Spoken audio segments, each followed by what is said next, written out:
This is the Chris Court Show. Hear the indie music flow. Stream it everywhere you go. You can be featured on our show.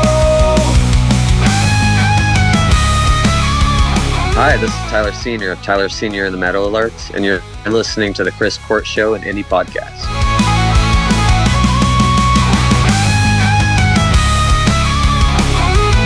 All right, so we are back, guys, with another episode interview with Tyler Sr. and the Meadowlarks, and Tyler Sr. is on the video. Tyler, how you doing there, buddy? I'm doing great, man. It's been a productive week. We've got this festival for charity coming up, and we're getting everything ready for that. It's a festival held here in Tulsa, Oklahoma. It benefits the National Alliance for Mental Illness. Oh, wow. And 50% of proceeds go to charity, and then the rest is split amongst the bands and artists. So it's going to be a really, really cool time. That's awesome. We're hoping it can be kind of a unique opportunity to bring people who otherwise wouldn't interact together, on a community level. And, that's with the hopes that people can kind of follow suit later on in their own ways. Yeah. That's great, man. We there's we talk a lot about mental illness on the podcast every now and then, and it's great to see that there's charities and people doing stuff for it. We would love to do stuff for it, except we don't have any money, so we just more so talk about it and get the word out, of what to do. And well, that's kind of partially my job too. I'm a parent of parental alienation. I also dealt with some pretty nasty abuse in a relationship that I left. And oh, really? I know it's kind of unconventional for guys to report things like that, right? Yeah. But I'm sure, as most of us know, it's just as common. Just because it looks different, sure, it can be done by both people. So I think kind of up to this point, the world is just not kind of embrace the fact that men can be victims of domestic violence too, and I'm a survivor. I'm not ashamed to talk about it. I've been through my fair share of stuff and back, but I'm hoping that this band, our music, and the legacy that we're trying to create can be something that people can look at and be like, see, recovery, healing is possible. You can get over these terrible things that you've experienced in life, and you can really use all of that bad to create something truly beautiful. For sure. I mean, if you look at the Johnny Depp scenario, that was I think a big light on the the difficulties of the other side of women with men. Yeah, and I don't think this book got enough attention, really. I have it, and it's one that I'm kind of working my way through. But Alec Baldwin, the actor, oh yeah, he was a father of parental alienation too. Oh wow, yeah, he wrote a whole book about it. And what's it called? Parental alienation? No, I think I'm just ignorant to that word. Parental alienation. Well, basically, what that stands for is, people using false narratives or hurtful tactics, or manipulating the system, things like that, to kind of leverage a family apart, to separate the children from having their natural father and their mother. And it's kind of like quiet erasure. You fight it and you fight it and you exhaust all your resources for it, right? And it kind of came about to where I ended up being withheld from my kids for about 3 years for no good reason, on and off. Yeah, but it's getting better. I'm working on beating it, and I feel really great that we're coming to an end to it finally. But it's going to be one of those things that a lot of people have to really wake up to, and see that your kids are worth fighting for. They're worth exhausting every penny if you need to. Oh, 100%. I have kids, and I would do the same thing. I'd take a bullet for them, and that's without saying that just happens. I think it's the natural thing in life that you will just die for your kids. I mean, there's some people that won't, Well, but one thing that's always resonated for me, and honestly, man, like in that situation, I absolutely would. If it was me or them, it's obviously going to be me. yeah. But, a little nickname that I've kind of adopted lately is, I'm the bear. Yeah. I'm I'm a brown bear as a father. Mhm. And, the bear is the protector. And, Yeah. Bears have a lot of wisdom, stuff like that. If you're really looking at through a naturalist point of view and whatnot. So I think there's kind of that bear in all fathers, the papa bear. Oh, for sure. And when you really, really put somebody in a position to where they're having to fight for their lives just to be in front of their kids, you hear about parents having incredible feats of strength, and lifting a car off of their kid or something, Yeah. And there's been videos of it, There is something truly special about, a healthy parent's love for their children. Yeah. Now, is that a lot of the songs that you write about? Is it pertaining to that? No, Or is not it, always. I mean, kind of I do like, write songs. I do write songs about it. Howl in particular, it'll have some of our familiar pop and Beach Boys and, fun elements to it, but Howl takes a little bit more of a serious tone. Sucker is a love song record. It's all sweet, and we're all really proud of it. I got to be honest with you. It turned out great. Colbert did amazing with the mastering. And then Howl focuses a lot about my kids. The title track is written for my kids alone. And in the end of the song, it's, I sing a promise to them. And I really can't wait to share that. I performed it 2 nights ago. I played a little local gig that was just kind of impromptu. Played it. Audience received it really, really well. awesome. And then this record in between, I don't know if I'm allowed to release the title just yet, but I'm really excited about it because it's going to kind of transition in between the style that we used for Sucker. And then we're going to go to this next record, which will be a mini album. And then we're going to go towards Howl, which is a 14 to 16 track album with an intro and outro. Yeah. So there's some big moves planned in the next 2 years alone. But we're trying to kind of follow the lead of Portugal the Man in their early career. They cranked out like 6 albums a year for a couple of years. It's crazy. Yeah. I just recently got into Portugal the Man. And I've heard of them before, but I've actually started listening to them. I really recommend, if you haven't heard it all the way through, Chris Black Changed My Life. Chris Black? Yep. The album's called Chris Black Changed My Life. Oh, I thought you were telling me about another artist. On it. Okay. What's that? I thought you were telling me there was another artist called Chris Black. I thought it was like a Clint Black thing.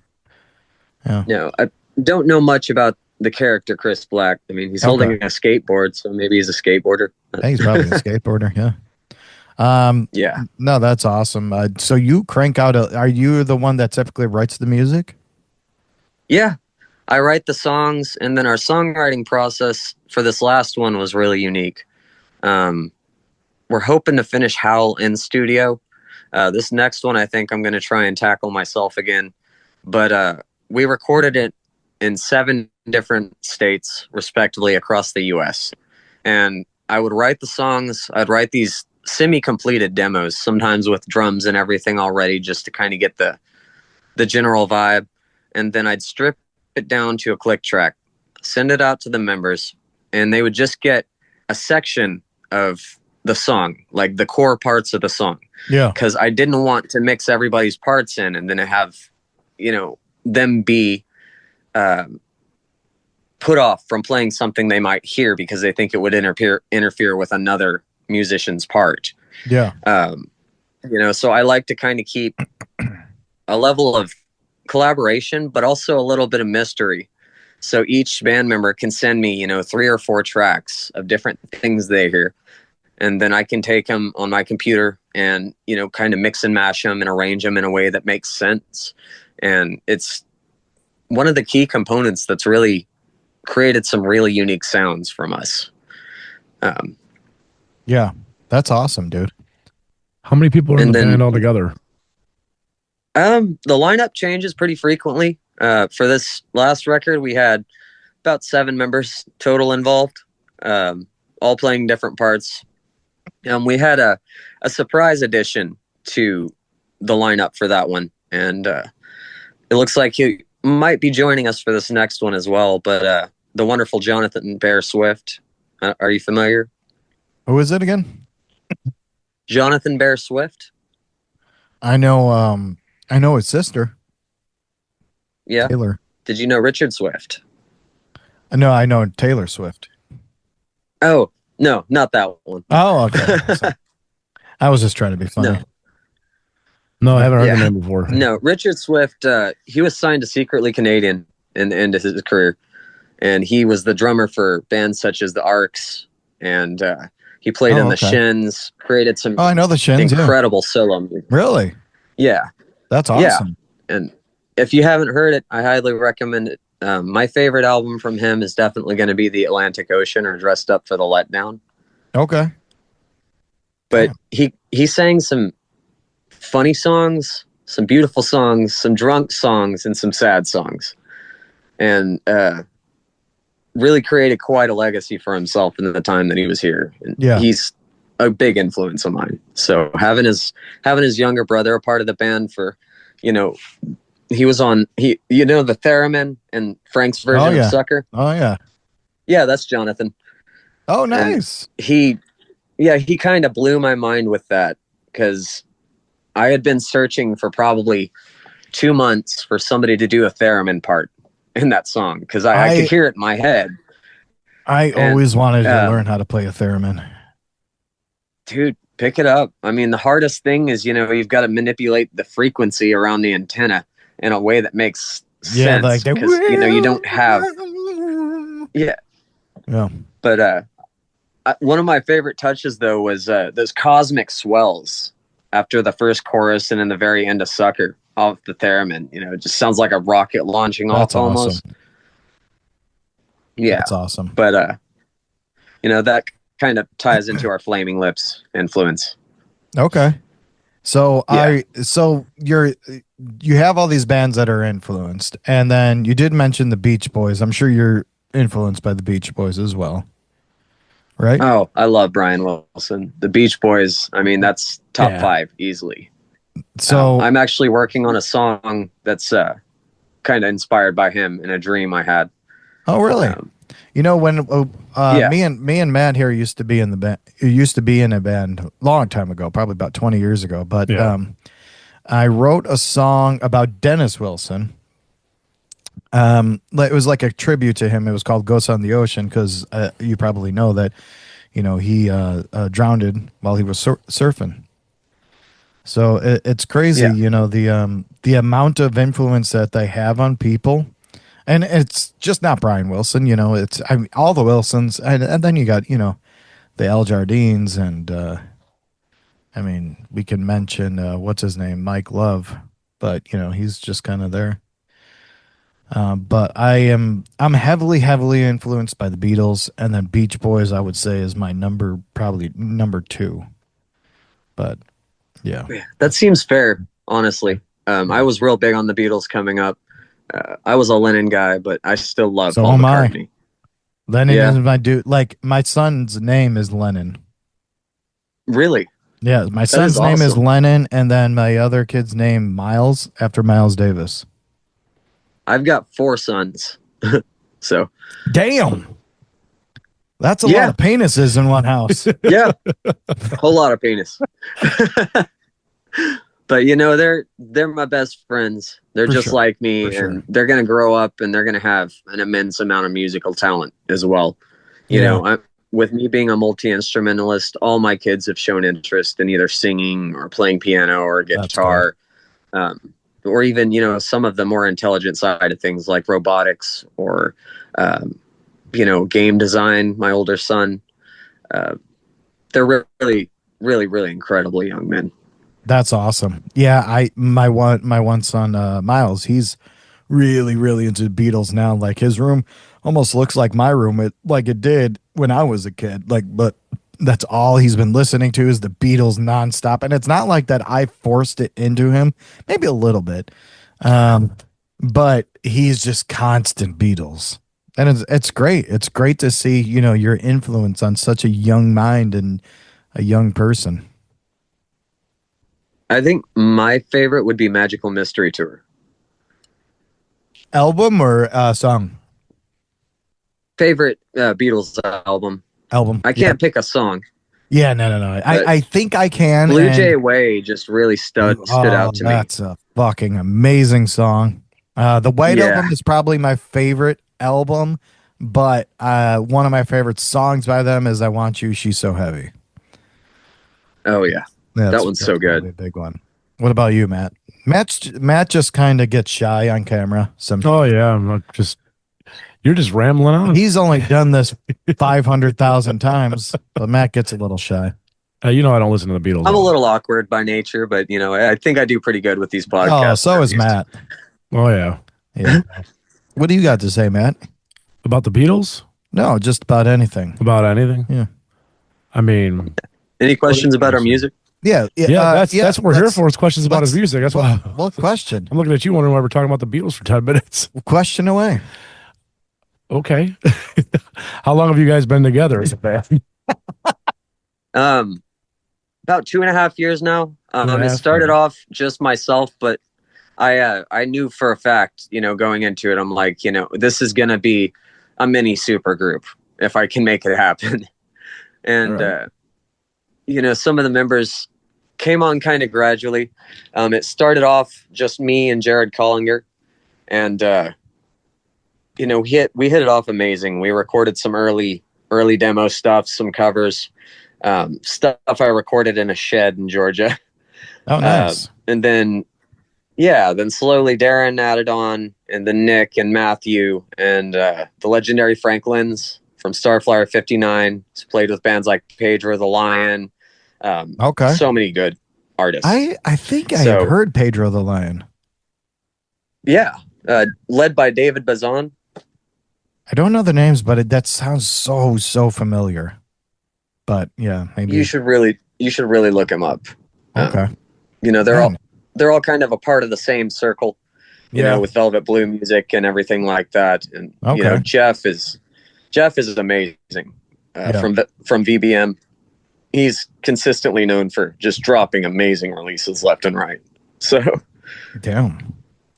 So this new album that you guys recorded, so this is the album that's about what you'd say about 16 songs, 18. He's going to record. Or you're going to record? Yeah, it'll be about 16 songs with an intro and an outro.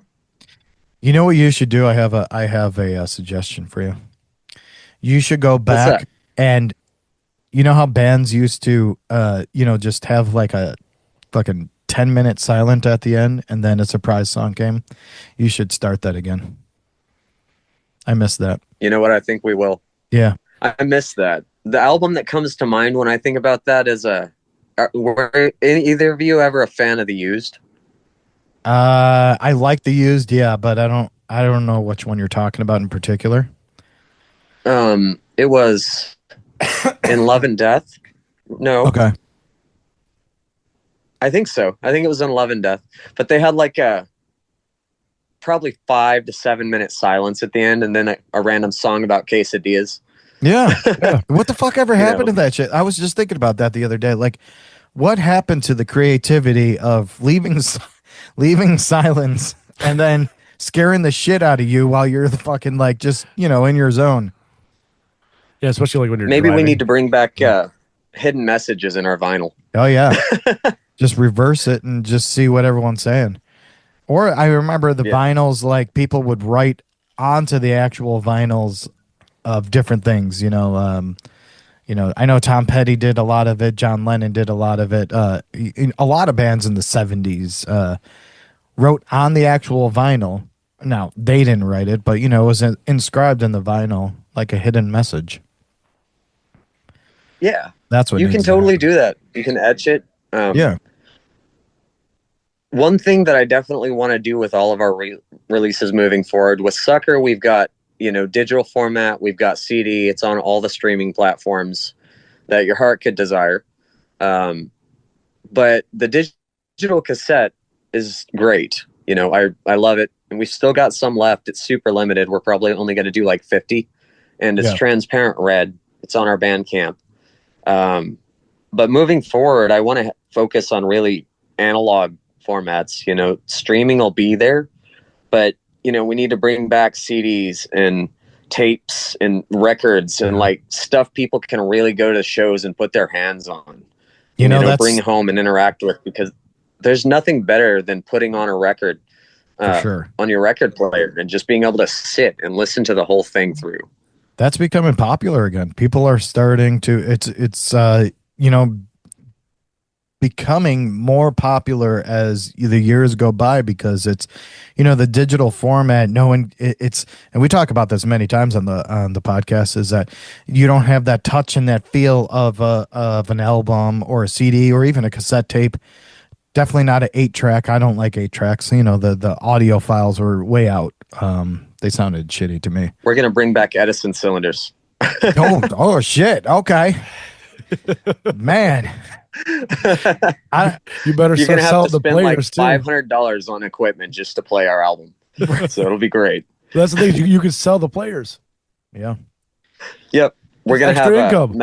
And then you guys could sign it. It'll be a great time. And but it's that physical touch of something, and I think that's what the world is missing, the physical touch.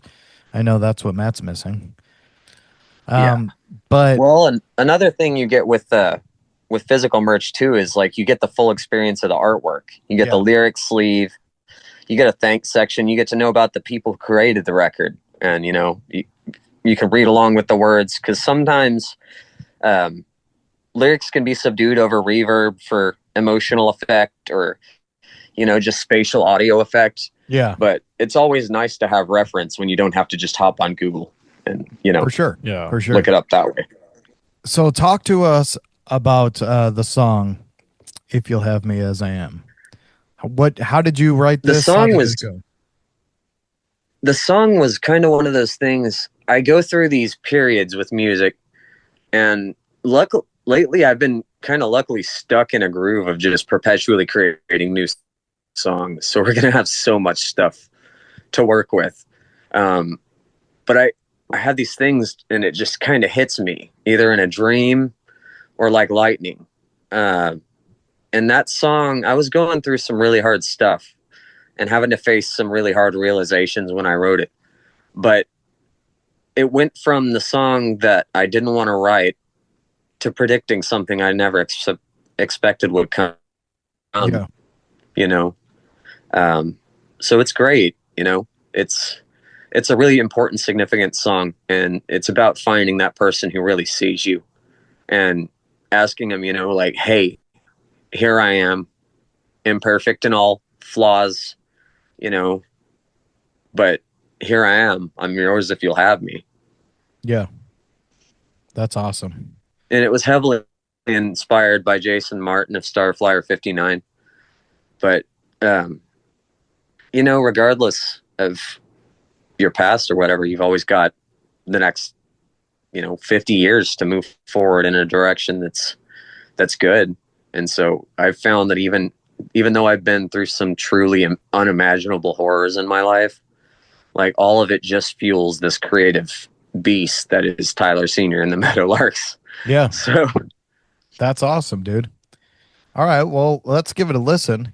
Hi, I'm Tyler Sr. of Tyler Sr. and the Meadowlarks. This is our song, If You'll Have Me As I Am. And Chris Courtshow is doing the first official coverage of it, so I can't wait to share it.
Yeah. So you win a prize. You want a prize? You, What are we sending him? Okay, so like, I don't know. do I get like a gift basket or birthday Yeah, cake? we're gonna or send you a how does gift this work? basket. What's your address? Tell us Yeah, it. some. Yeah, I'll give it out on air. Yeah, We'll see who yeah. shows up. And we need your address and your phone number and your social I'm security. going to send you a gift basket. You're not probably going to want it, though. Yeah.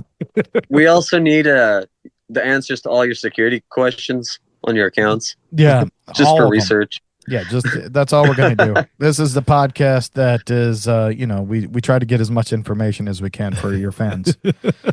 Yeah. We like to use that information to really pay back to the fans that listen.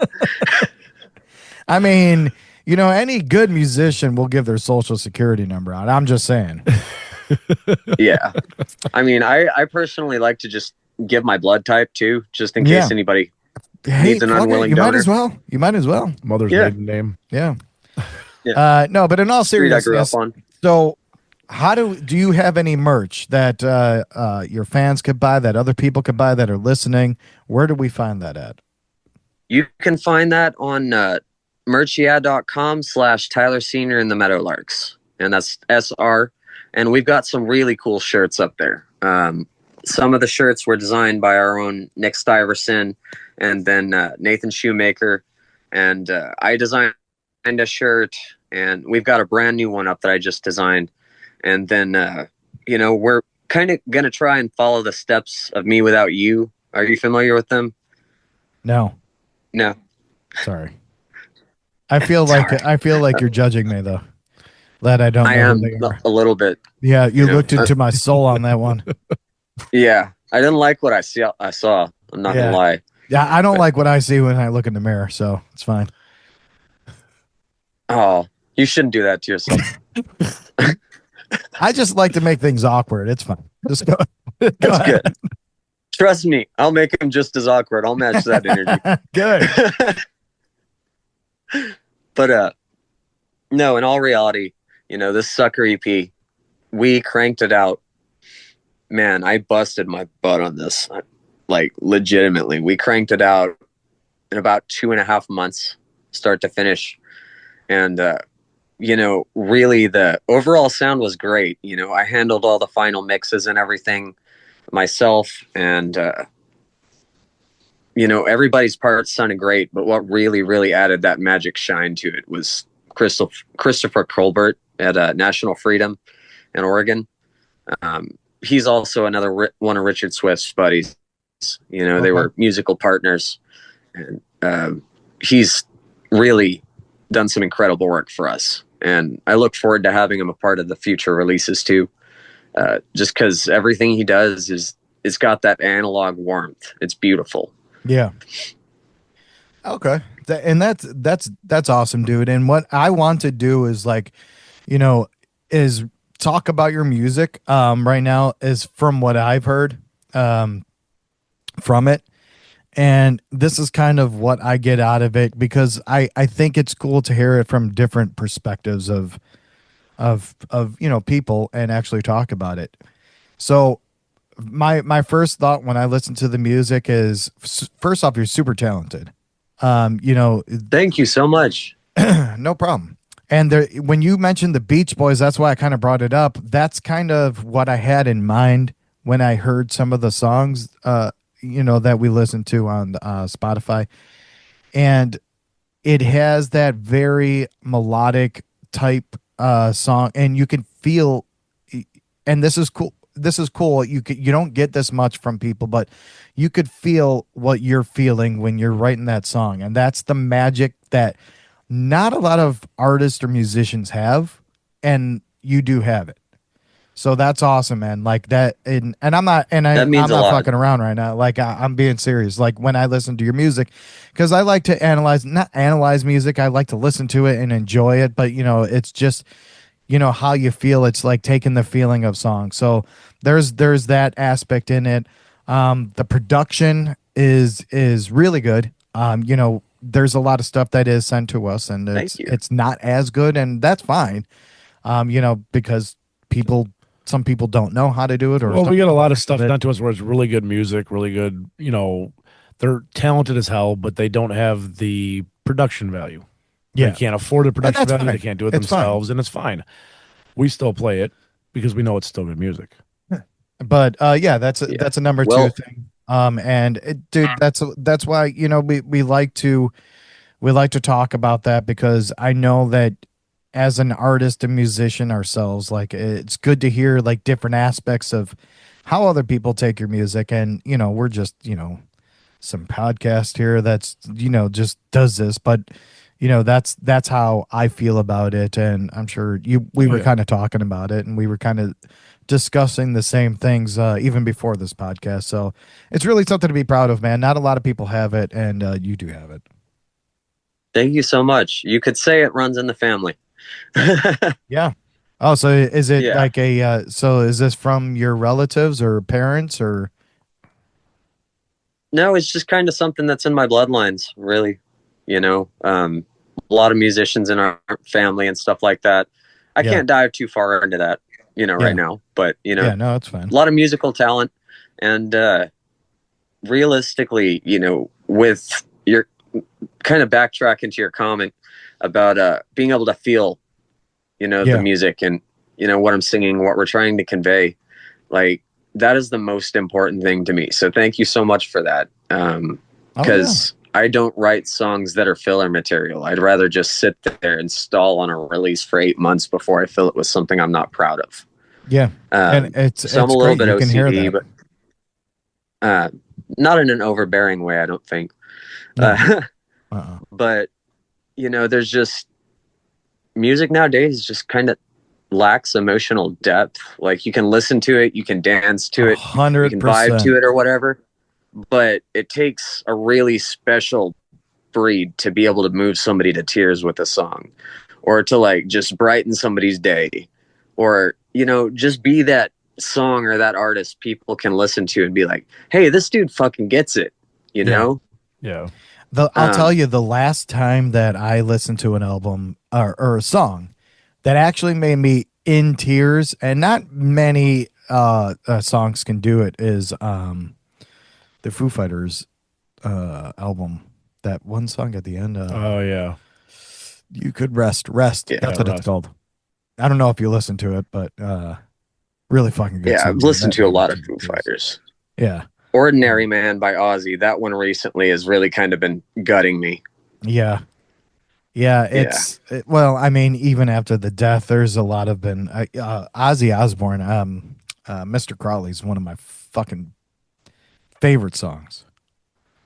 But yeah, anyway, I mean, it was gut wrenching though to see how much pain he was obviously in that performance. Yeah, for sure. But we have 2 minutes left, man. So this is kind of where we go off on a tangent of where are you playing next, and are you going to be playing? We're from Chicago. Are you going to be playing Chicago anytime? We always go and support our musicians that we do play, and anything else you want to promote. I'm trying to put together a tour of some sort right now. I've been doing a lot of one-offs. I've got some plans to go towards OKC and stuff here soon, maybe hit Dallas. One thing that I'm working on raising is just kind of funds for it, because once we get everything together, I'm down to tour.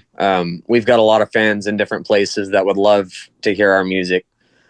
Ideally, with this next release, I'd like to hit kind of the East Coast area and then come inward towards the Midwest. And then for Howl, I'd like to start out west and then kind of work our way back through some of the remaining states and just kind of give everybody a fair shake at getting to see us live. But either way, I love live shows so much. I love the energy. I love, vibing off of people and getting people to sing along. Or, when I play Howl, I've started this thing where I'm trying to get everybody to howl at the end of it. And it's cute. That's sentimental. Awesome, dude. That's awesome. Well, hey, man, it's been great talking to you. We're about to get cut off, so thank you so much, dude. No problem. Catch you soon, guys. Have a good one, Take dude. care. Tyler Sr. You too. Talk to you soon.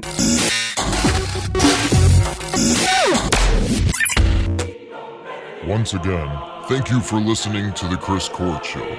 Remember, if you have a band or business, or know someone that has a band or business, send all the info and MP3s to chriscourtshow@gmail.com. Chicken nuggets and cranberry sauce. The Chris Court Show.